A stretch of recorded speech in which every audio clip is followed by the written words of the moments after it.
Hi everyone, this is Bhaskar here. Thank you so much for joining. This is a wonderful Sunday evening. Many of you are joining in from India geography. Some of you, as I understand, have joined from Middle East, Singapore, and other countries. Really glad to have you here in this wonderful 2022 January.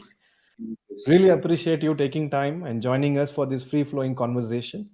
Uh, as pandemic is ravaging the entire world, we are in the third wave in India and elsewhere. It's creating so much of disruption, both in life of people as well as work life of people. The future of work is changing as we speak, and it's a pivotal moment in our careers as I see it. You are an expert in future of work, and when we were discussing earlier, it occurred to us that we could talk about a growing trend which is disrupting both employers as well as employees. And you came up with this wonderful idea of talking about ethical moonlighting.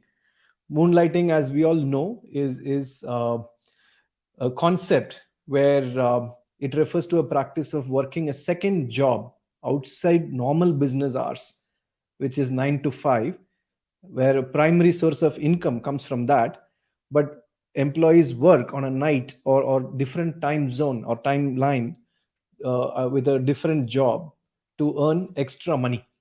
And you came up with a wonderful definition of ethical moonlighting, and this really intrigues me because we are talking about monetizing skills of an individual, where it is more than one employer for the financial reward without any conflict of interest for all parties involved. So that's the definition you have coined, and I am absolutely thrilled to credit this new term which you have come up with, and it's going to revolutionize, I have no doubt about it.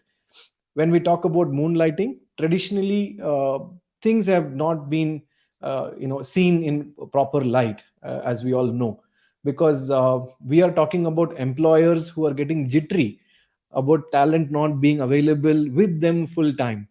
And the traditional or old way of management thinking is, when I employ you, I buy your time, right? You are working with me, for me, and only for me, right?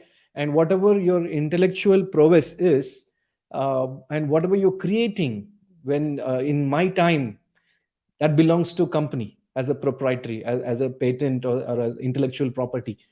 And many companies of late, including IT, manufacturing, have started realizing the importance of giving time off, paid time off, to think on projects which employees are passionate about.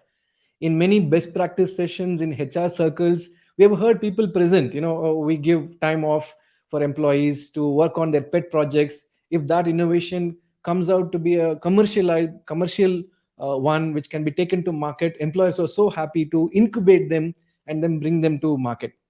So this was talked about, and entrepreneurship as a word came in.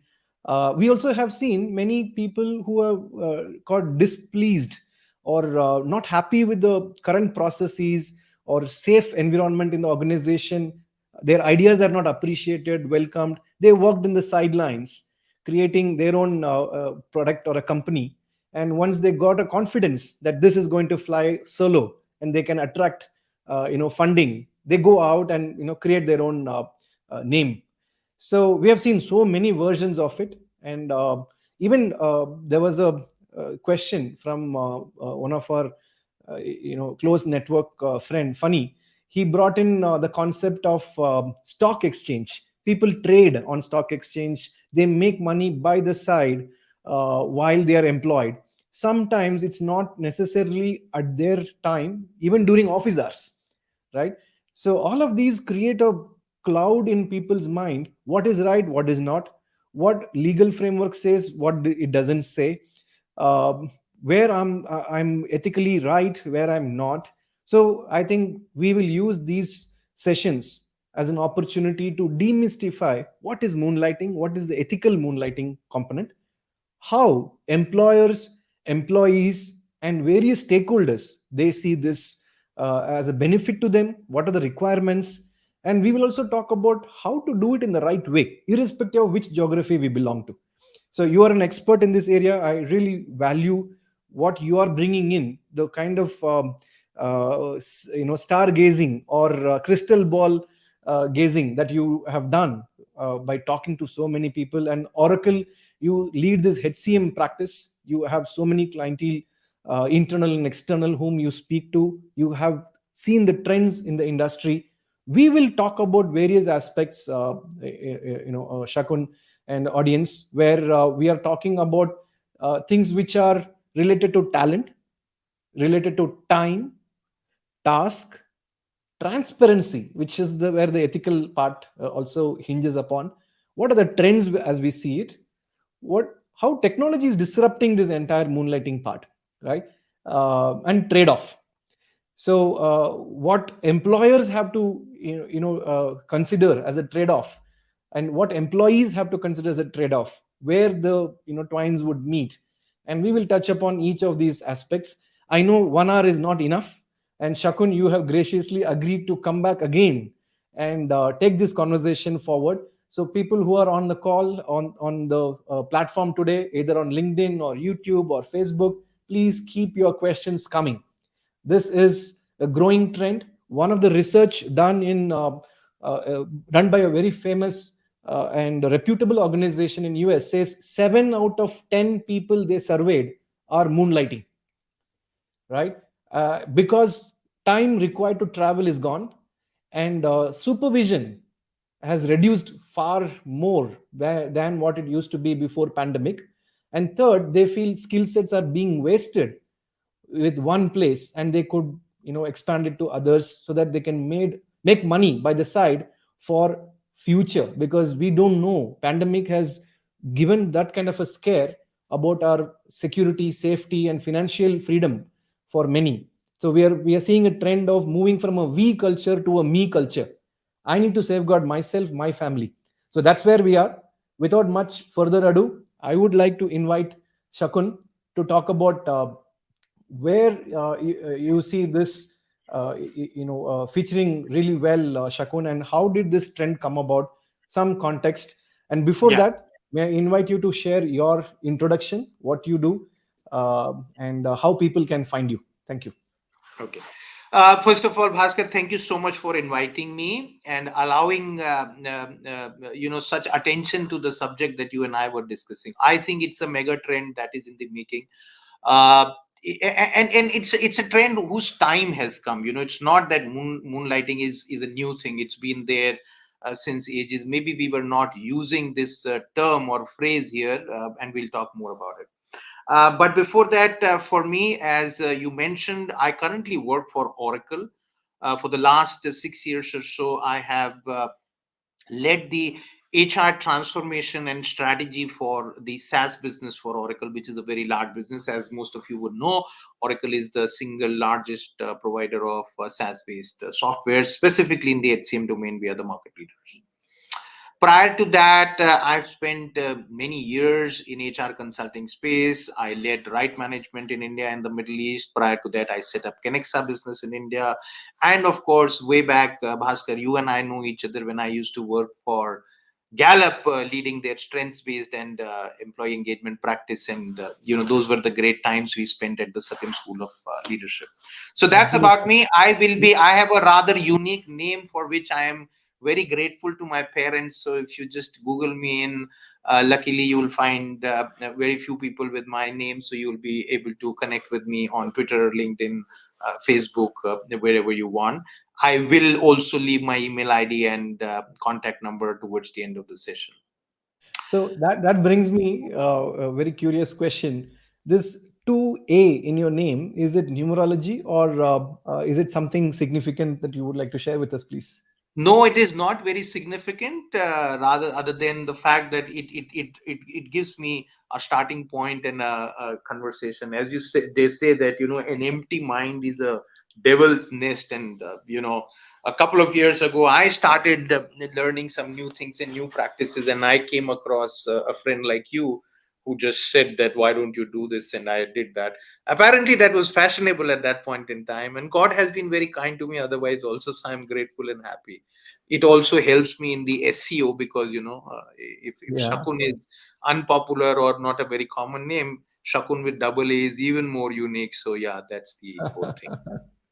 So Awesome. coming to this topic, ethical moonlighting, again, moonlighting is a new term that is suddenly all over the place. But if you look at it, it's been there since ages. I was looking at history, and apparently Akbar had the Nor Ratnas, the nine wise men. They also had some parallel businesses and parallel engagements, so it dates back to that. And I'm sure everybody has had some form or the other. It's about monetizing it.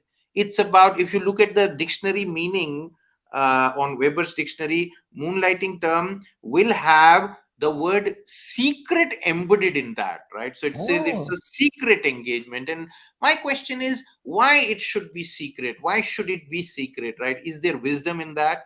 Or is there wisdom in opening it up?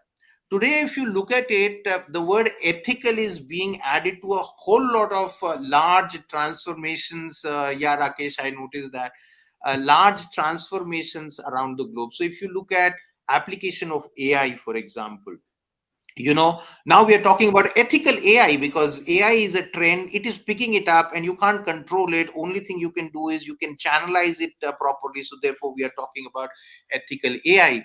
Many years ago we heard this term first time perhaps in the perspective of ethical hacking. Mm. Hacking is something that is happening, right? You can't really stop it. So what do? You channelize that energy properly. We are talking about ethical data analytics now. So similarly, uh, it is a bus that is going to take organization to a particular destination. Either people will board the bus or they will miss the bus. Eventually everybody will have to go through this. It is like the work from home or flexi working. Not many, Mm. just about 24 months ago, we had large organizations contemplating and arguing whether working from home is good or bad. And one thing hit us, and it became the way, the Yeah. only way, the imperative to work. Right now, it's a sorry, pardon my very strong language here, but it's a stupid question to ask or contemplate whether working flexi working has any wisdom in it. It's proven, right? Yep. Now, if you look at it, so I think it is important that organizations allow moonlighting, and organizations nurture moonlighting, because as we see, as the trends we are seeing, I feel it is extremely beneficial for the entire ecosystem. At the first level, it is beneficial and desirable for the individual in question. Thereafter, it is very beneficial for the organization, the particular enterprise. And in this case, there could be one or two enterprises involved. If it's the same employer, then of course it is for that employer. Otherwise, it is for two or more organizations that I, as an individual, is kind of working for. And lastly, I think it is very, very fruitful for the entire business world, for the world of work. Again, flexi working, advent of technology, invasion of AI, these are all helping organizations at the macro level.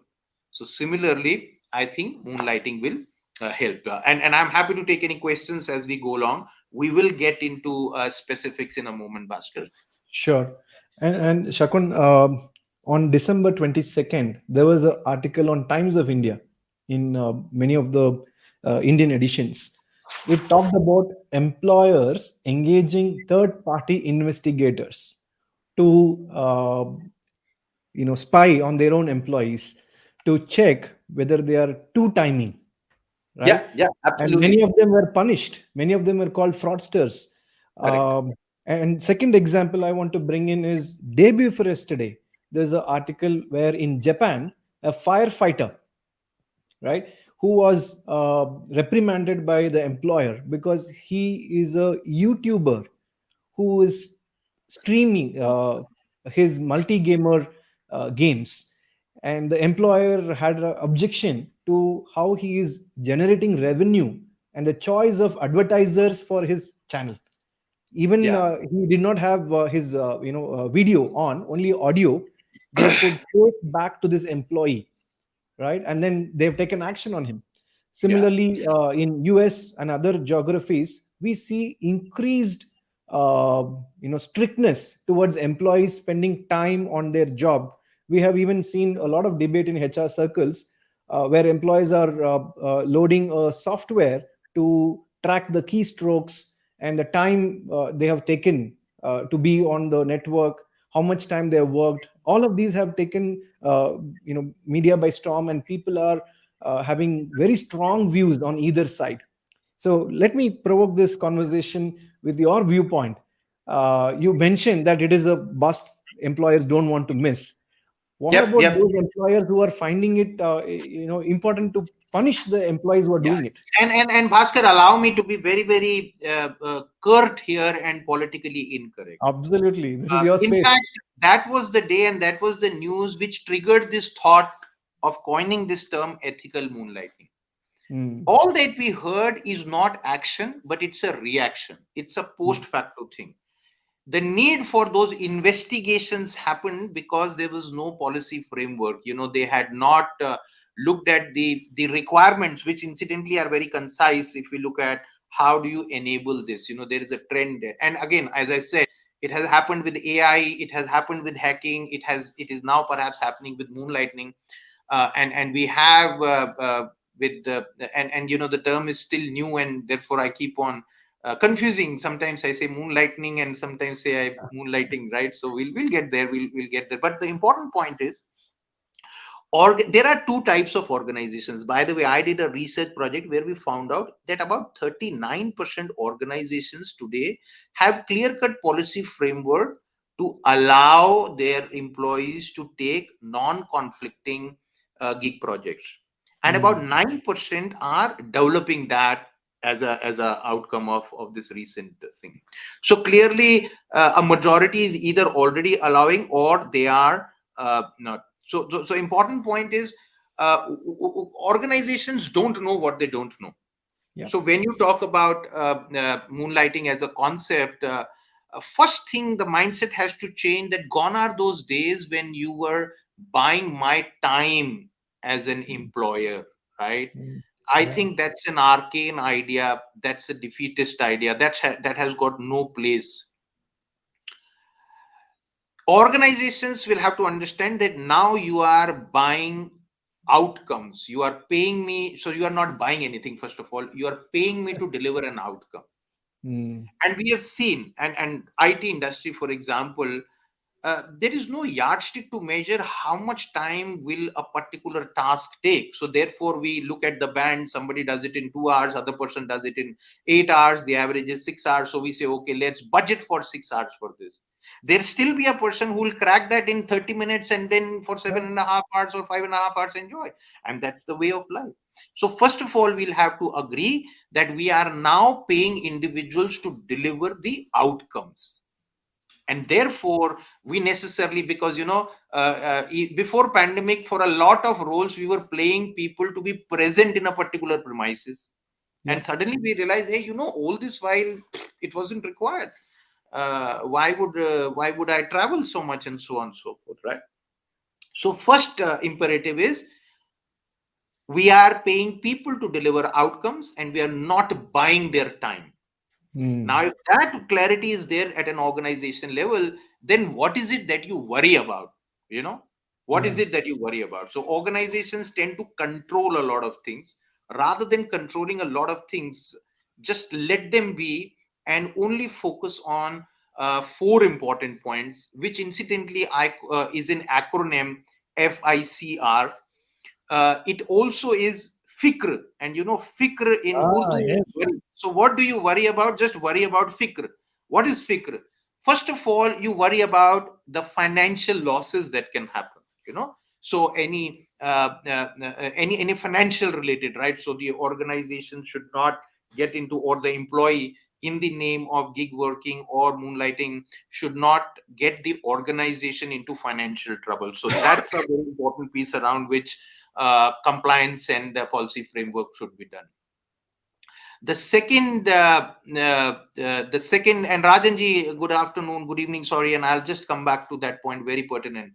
The second thing in FICR is the intellectual property. I think most of the organizations are now in the knowledge worker era. So how do you safeguard the intellectual property? That's an extremely important piece.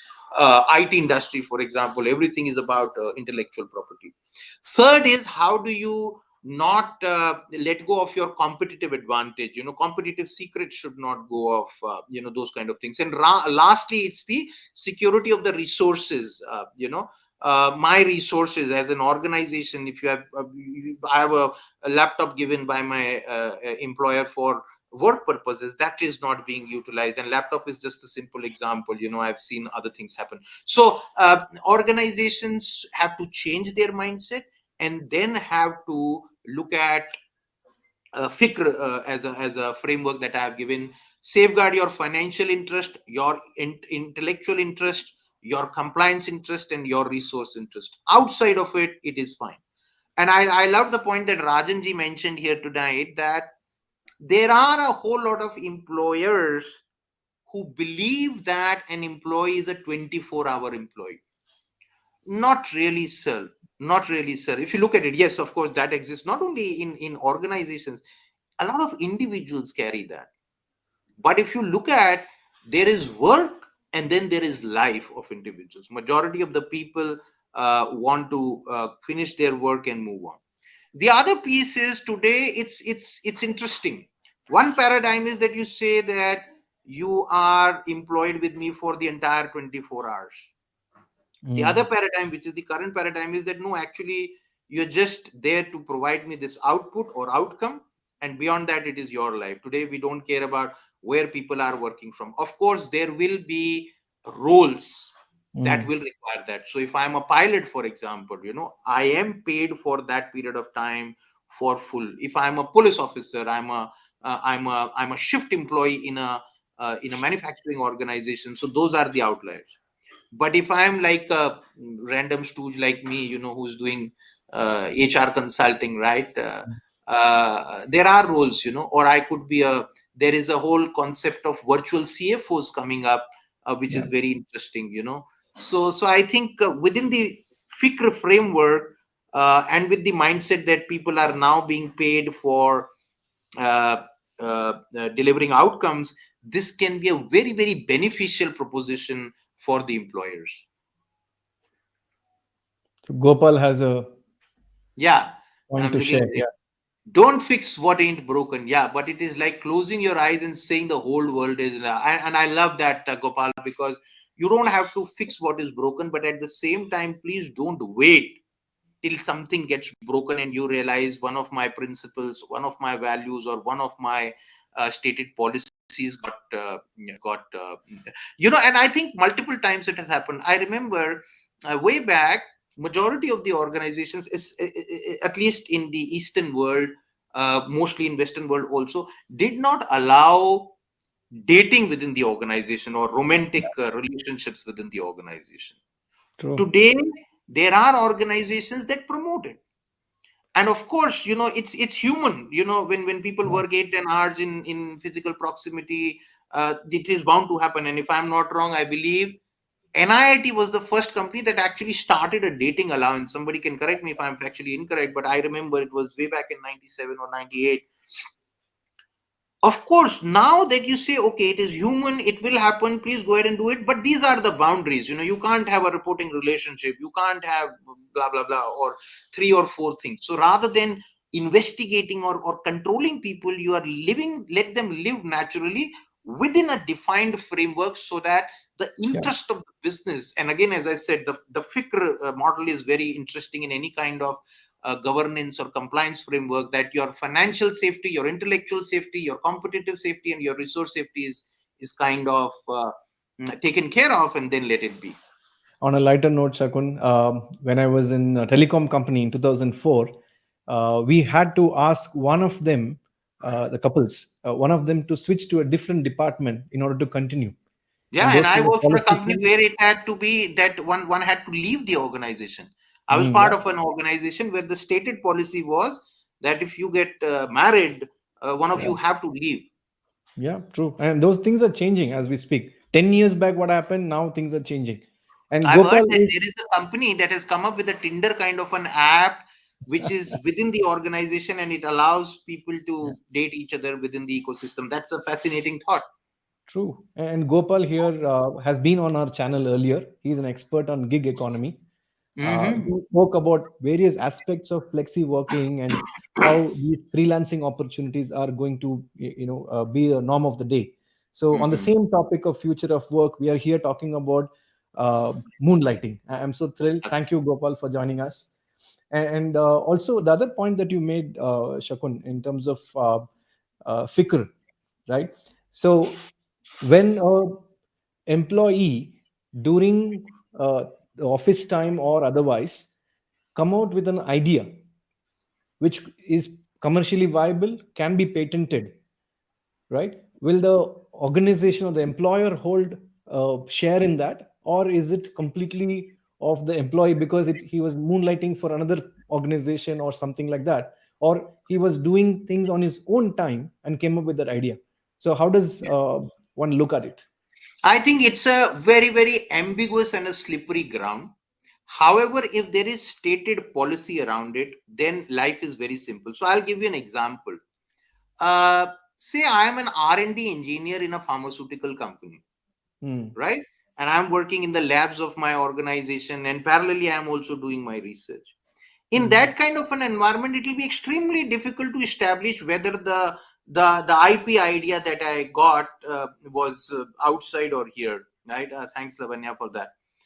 However, in a case like this, it is explicitly mentioned that any IP that gets generated belongs to the company.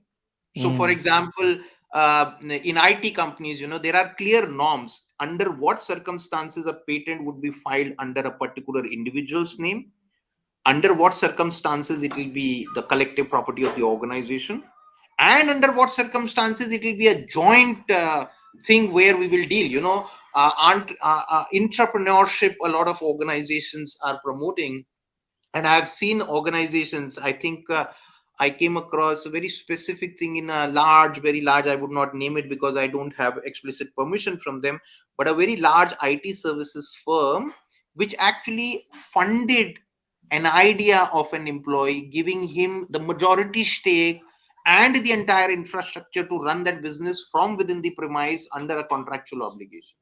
So I Hmm. think that's an important piece.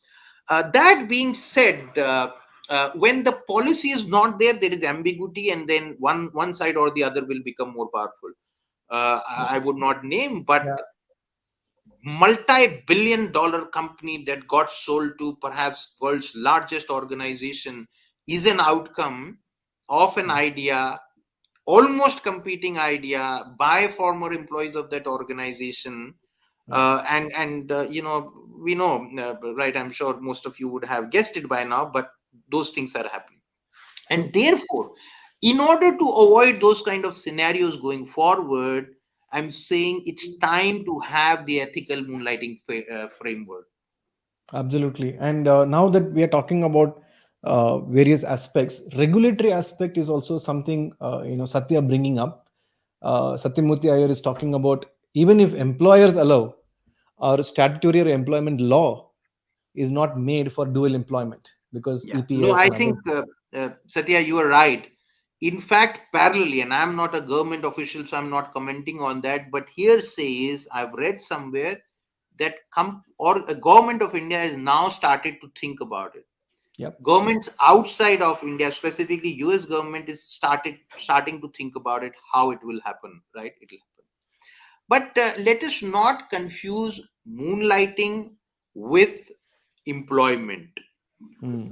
There is a set definition of employment. There is a set definition of full-time employment and contractual employment. That, I think, as we speak, is undergoing a refresh today.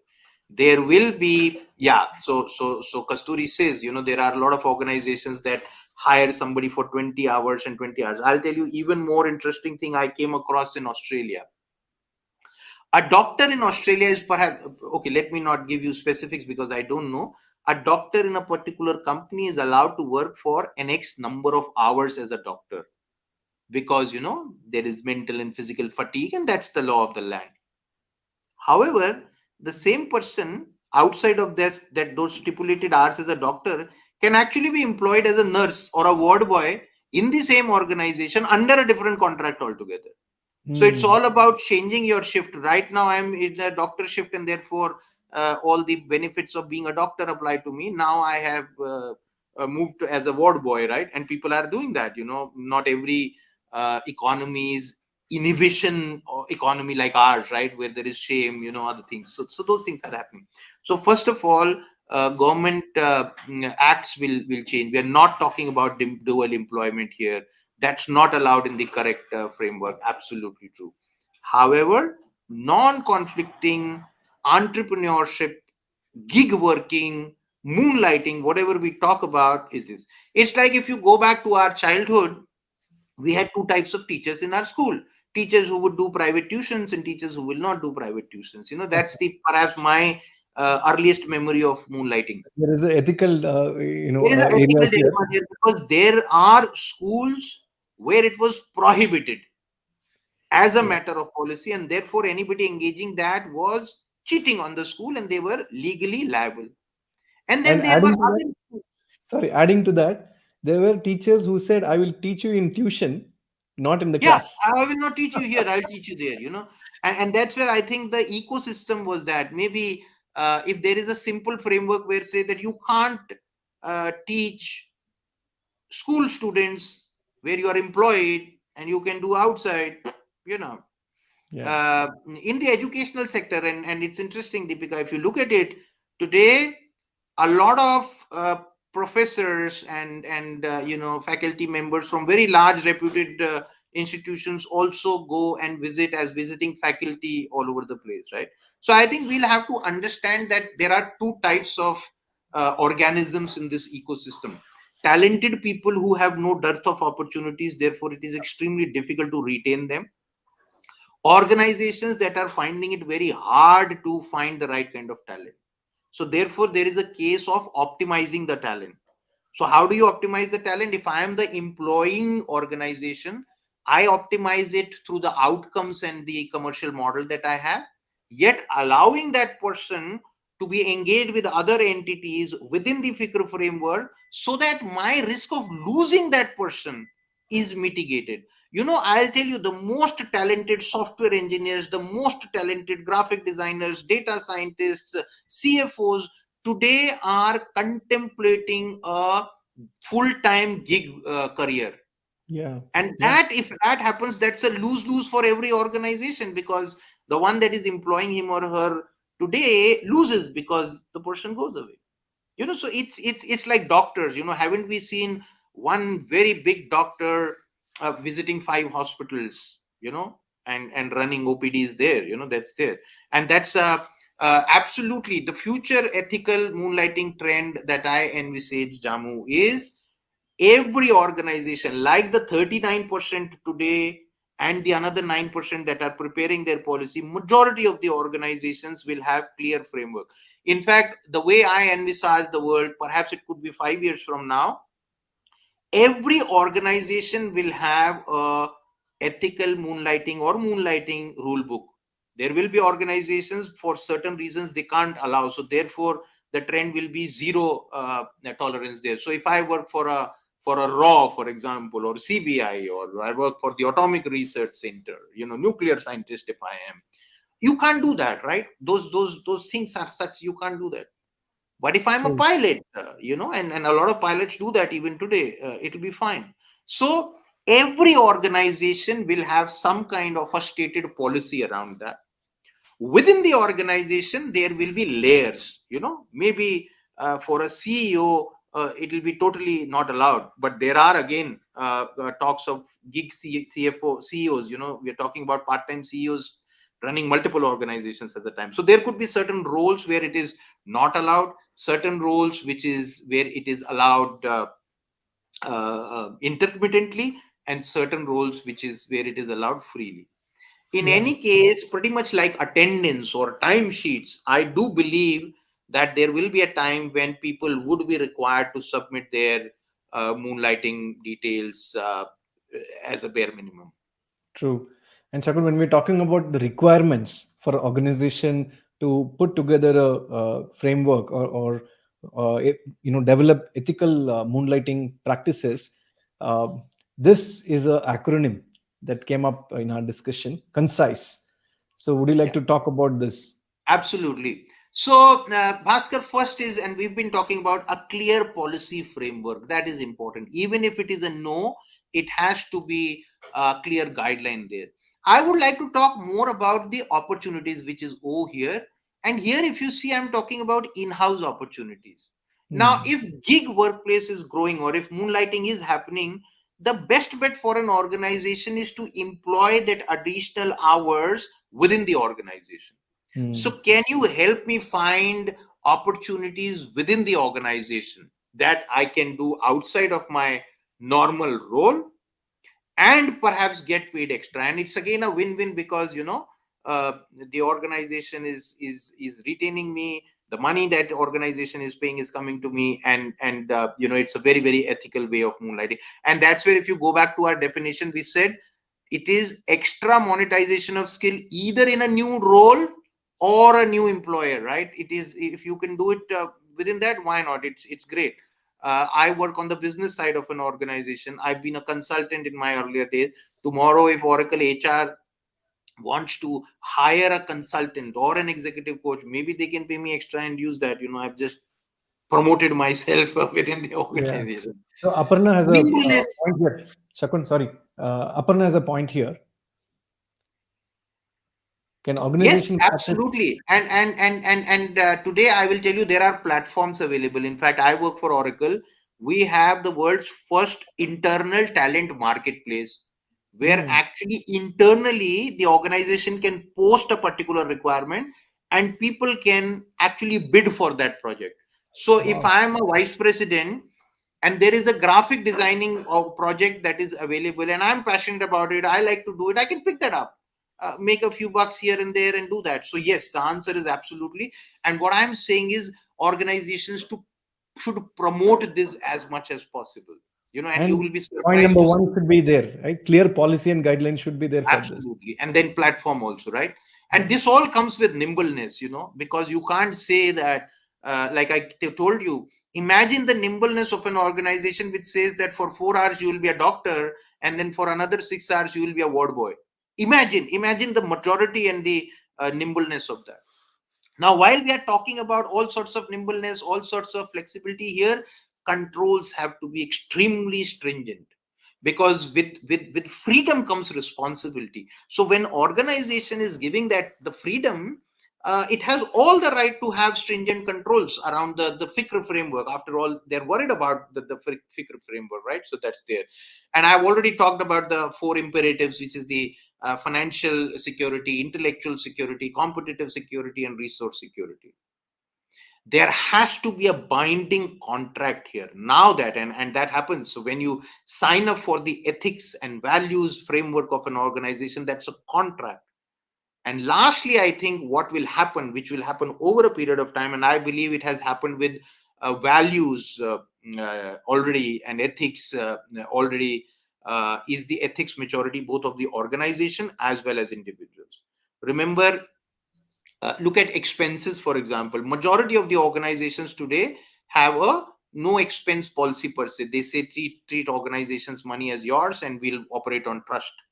A lot of organizations are now moving attendance to a trust based thing because the maturity is there. Similarly, I think it will move. So the requirements are very very concise, as you can see, 7 points around the 70s that you earlier mentioned, Bhaskar. Yeah.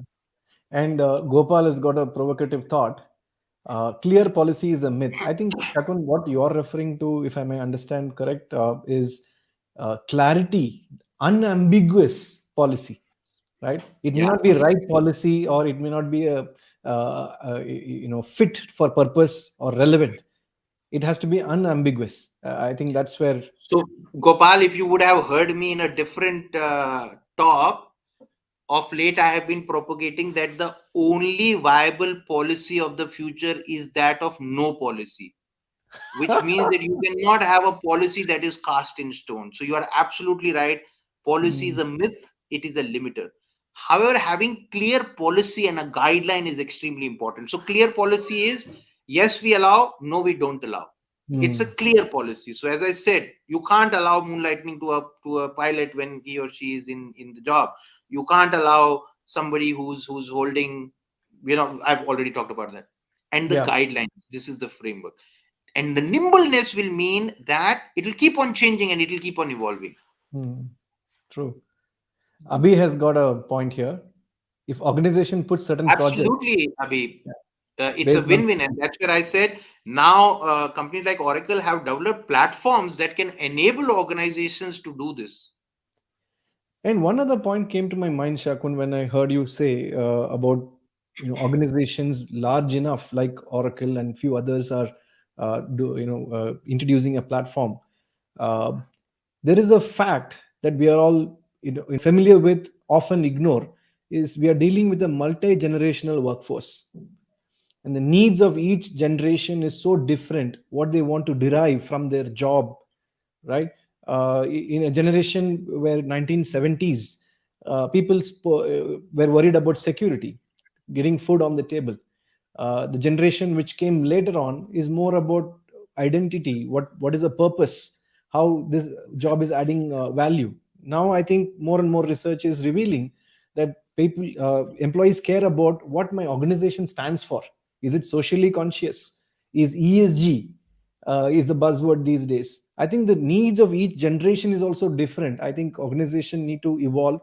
There is one concept called edge organization, where there is no clear command and control.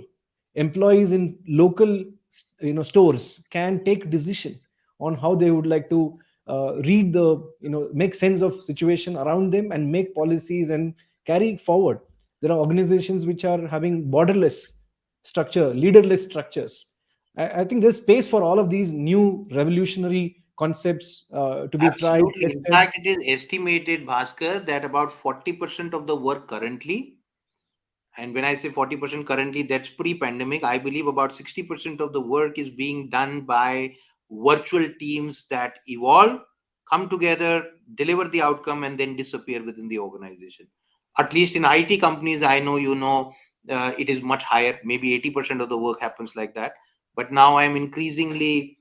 The other day, I was speaking to Mr. Suresh Tripathi of Tata Steel, and he told me how this is in 100-year-old company, this trend is picking up like wildfire. So you're right. Yeah. And you're talking about FICR framework. Few examples come to my mind. One is Ravichandran Ashwin, who is an Indian cricketer who has a YouTube channel on his own. And BCCI has its own guidelines of how players should conduct off the field. And he even invites players, fellow colleagues of different nationalities to come on his channel and talk. And there are a lot of debates going on whether it's the right thing to do, right? Correct. uh, yeah, how do Because you see again, that? there you will see that within the FICR framework, I think one, the IP is not clear who owns the IP. Yeah. Because if a team and a player is owned by me, and all the endorsements, so one ambiguity on the frick framework is the intellectual property, and the other one is resource. Who Mm. does that dressing room belongs to where he is shooting, right? It's like Yes. working from my office, right? So yeah, and you will realize that in each of these situations, this FICR framework will be very relevant. Here we see 2 points missing, and therefore there is ambiguity. True, true. And you also brought out this example of World Cup hosted by Reliance and how Doordarshan. Yeah, and I Yeah, think maybe Mr. Ambani, Dhirubhai Ambani, was the first person who looked at it, because I was watching this on, I don't know, YouTube or Netflix, when he sponsored the Reliance World Cup, and he did that, by the way, after BCCI had completely failed, and they almost went and begged him that you need to save our face, because BCCI had committed that money to CCI, and unfortunately they could not gather that amount of money. And apparently the legend goes that Rajiv Gandhi called Mr. Ambani, said that, hey, you got to save the face of it. And he mm, said, okay, I'll do that, but here is my FICR framework. I want to bring these 4 5 things. And for the first time, There was a big debate on telecast rights because Doordarshan was the default telecaster or broadcaster at that point in time. He said, nothing doing. It's my money. 30 crores he had spent at that point in time. He said, therefore, I'm worried. I have FICR about these four things. And that was very beautifully done, including the fact that he went on to cut deals with the hotels that Mm. belonged to the teams that were staying there, and he sold that IP to them. That English team will come and stay in a British hotel and so on and so forth. It's a fascinating case study on I think it's on Netflix or on YouTube. Very strongly recommend watch it. True, true. So now that we spoke about the requirements, you also have come up with a set of guidelines for or set of points for uh, Benefits, yeah. yeah, looking at the benefits and how what is as an employer, as an employee, or as any stakeholder who is involved in this. What are the benefits one could expect from ethical moonlighting? And I must first of all thank you for this acronym eclectic, because you came up with this. I had random words around it, but I think this is a very beautiful way to remember this. First of all, it is highly engaging. When those of you who've experienced Gallup, one of the things they say, do I have the opportunity to do what I do best every day? Mm, Trust me, none of the organizations can create that everyday opportunity. And therefore, ethical moonlighting, first of all, opens that door, and there is a clear linkages with the engagement. Ability to collaborate at an individual level as well as at an organizational level phenomenally goes up because of this concept, because people are now networking, people are working, people are learning, people are bringing the perspectives. It's as good as an external hire bringing new perspectives, so collaboration helps. Learning, which is a very big challenge, is automatically accelerated because people wanting to stay relevant in the moonlighting industry or moonlighting marketplace will constantly keep on learning. By the virtue of their different projects, they will learn more and come back. Employer branding will significantly get impacted because now organizations are seeing as futuristic organizations that are running with time. uh, it's like an organization saying, oh, work from home is not allowed in my place. It's kind of almost demeaning now. So I think massive benefits on EVP and employer bandwidth branding. Ability to curate talent is phenomenal, both the depth and the width. We've mostly been, Bhaskar, you and I have been OD professionals, and it's extremely difficult when you are running a business in order to provide that on the job learning, the width and depth. Perhaps only 5% people really get benefited because of that, right? So that's it. true. Now, the moment this moonlighting is ethical, look at the amount of trust that gets built in the organization. There is an openness. People are talking about it, people are open about it. There is nothing to hide. In fact, Mark Twain once said, if you don't lie, you don't have to remember. And often it is restrictive policies that force people to lie, Mm. force people to lie, because it's not required.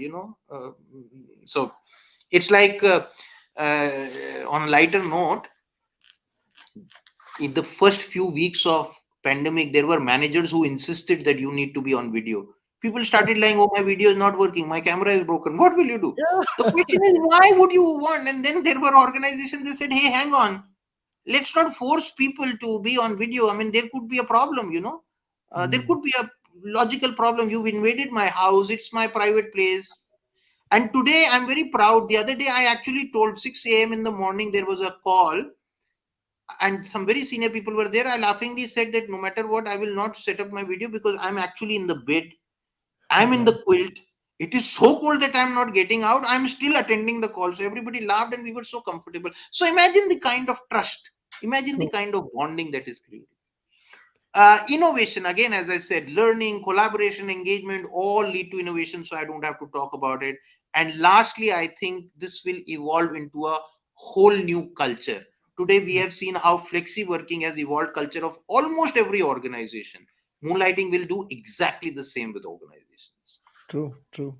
And when you speak about innovation, what comes to my mind is when we are dabbling on multiple projects in different areas, the kind of spark that it creates, it's amazing, right? Even Absolutely. while reading books, I read different genre, right? One is the biography, the other is the leadership, the other one political satire. It gives you that kind of a brainstorming. You come up with a lot of new ideas and you see the Absolutely. interconnection. And most of us have known and narrated stories how the most unsuspecting experiences have created greatest innovations. True. So that connecting of the dots happens somewhere, I don't know. And therefore you need to let people go and connect as many dots as they can. Absolutely. So this two slides in terms of concise and eclectic, I think it will be a good takeaway. Thank you so much for Shakun for bringing this up. There are a few other questions which came up in our internal discussion. One of them is about people who are taking memberships, which are paid, and individuals are getting benefit from these memberships, professional associations, and so on. Will that be considered as a moonlighting? uh, Sorry, I didn't understand your question. So there are senior executives who are invited to be part of a panel or association, which are providing remuneration, or sometimes they don't get paid. But still, would that be considered as a moonlighting situation? Well, yes, I can talk about my experience. So, for example, I often get invited to talk in forums. Some of them pay me because I want to be paid, and other times they pay because that's a part of their culture. They call it honorarium, right? Hmm. Now, I report that to my compliance team, right? This is how it is, although it's not a big amount of money. Uh, Again, it has to be within the framework, right? It has to be within the framework. So yes, it will be construed as if it is regular. I mean, if it is one off, it is considered as a gift, and most of the organizations have a gift policy, for example. But if it Yeah. is a regular, then yeah, within the moonlighting, and it's not moonlighting policy as a term still, but Hmm. it is about conflict of interest and executive guidelines, which is there. So yeah, it will be construed as that. Why not? So in Tata's, there is something called code of conduct. Yep, How you yep. are expected to be conducting yourself in outside the business premises, not only within the business premise. Oh yeah, For example, absolutely. And we sign up for that. And yeah, by the way, code of conduct is also ever evolving. There are Tata values that are cast in stone, but yeah, then code of conduct is evolving as the culture around us and the nature of world is evolving. true. And one of the IT companies came up with a televised ad where the person who is wearing a jacket, wearing company emblem, traveling in a aeroplane, gets attention, right? So yeah, the way you represent outside the business premises also impacts the brand.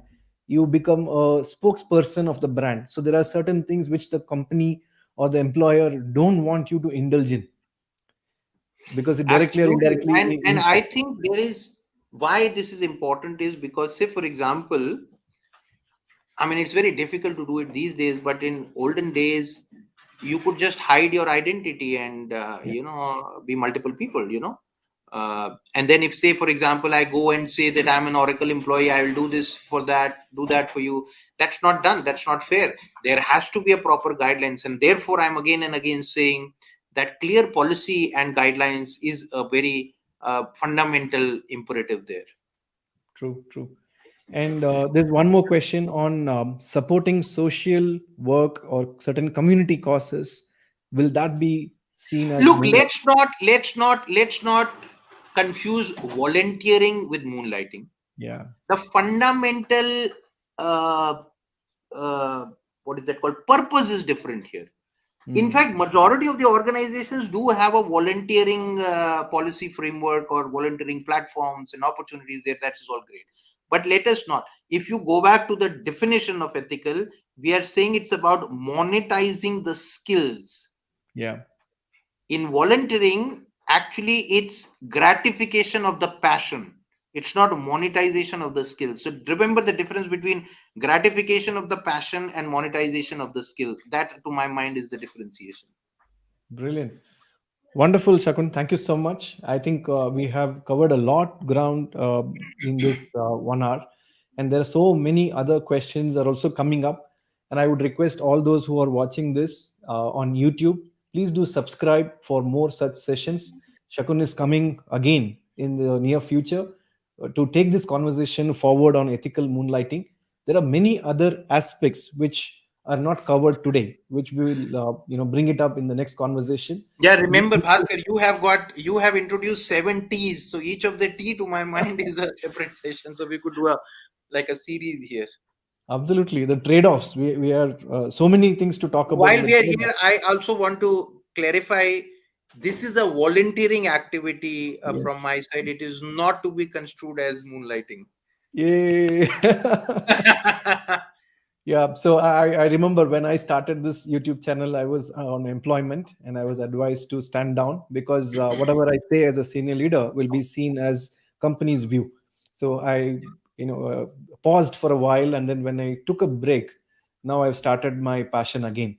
As you rightly said, there is no revenue out of these sessions. We are doing it for the community cause. We are the crystal ball gazers.